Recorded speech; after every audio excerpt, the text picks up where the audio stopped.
ঠান্ডা লাগবো না, এভাবে আম কুড়াইতেছে। বৃষ্টিতে বেশি ভিজো না।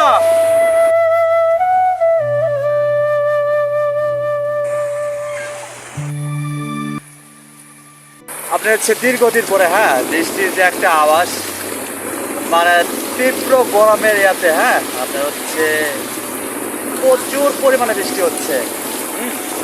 ছিল ধান স্টক করা, ধান মানে অনেকটা ভিজে যাবে, যে কন্ডিশন। আর খেয়ারগুলো তো অনেকটা অসুবিধার উপরে পড়ে গেছে, মানে প্রচুর চাপ আপনার হচ্ছে বৃষ্টি হইতেছে, পর্যাপ্ত পরিমাণে। আর এই সময় হইতেছে কি আপনার হচ্ছে বিশেষ করে যে সমস্যাগুলো হইতেছে, আপনার হচ্ছে যে রাস্তাঘাট যে যাতায়াতগুলো আছে, সম্পূর্ণ আপনার হচ্ছে এক অন্য রকমের অবস্থা। মানে বৃষ্টিতে আপনার হচ্ছে আম করে তো অনেকটাই মানে অন্যরকম লাগে। বৃষ্টিতে ঠান্ডা লাগবো না, এভাবে আম কুড়াইতেছে।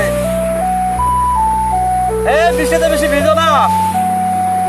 মানে আপনার হচ্ছে কি এই বৃষ্টিতে আম কুড়াইতে অন্যরকম মজা, তবে অনেকটা হাই রিস্ক।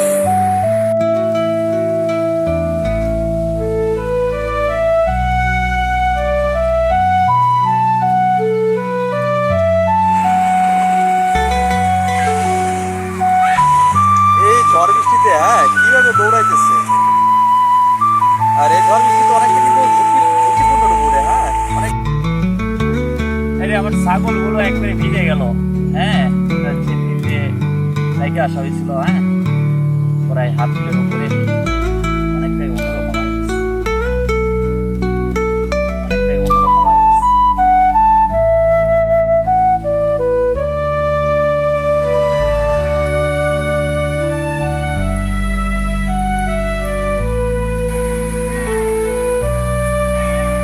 এই সময় এমন হঠাৎ করে বৃষ্টি,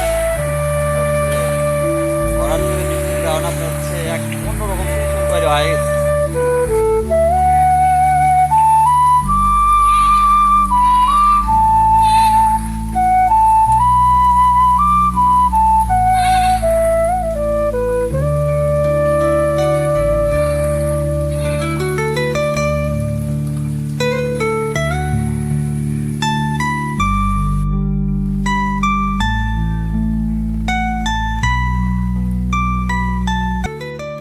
ফের আমার উপরে আপনার হচ্ছে সাজের উপরে ধান স্টক করে রাখছিলাম, আপনার হচ্ছে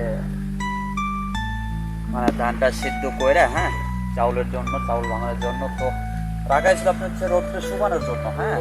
এমন কন্ডিশন হয়ে আছে, পরবর্তী সময়ে যে কতটুকু ক্ষতি হবে বলতে পারি না, তবে অনেকটাই সমস্যা হইলে হইতে পারে। মানে যে পরিমাণ আপনার হচ্ছে ছাদে পানিগুলো জমে আছে, বেশ ভালো কোয়ালিটির বৃষ্টি হচ্ছে কিন্তু। আর এগুলো বৃষ্টি হচ্ছে আপনার হচ্ছে অনেকটাই অন্যরকম করে, কিছু বোঝা যায় না হঠাৎ করে বৃষ্টি। এই তো সকালবেলাটাই অনেকটা ভালো ছিল, এর 2 ঘন্টা পরেই একেবারে অন্যরকম অবস্থান হয়ে পড়েছে।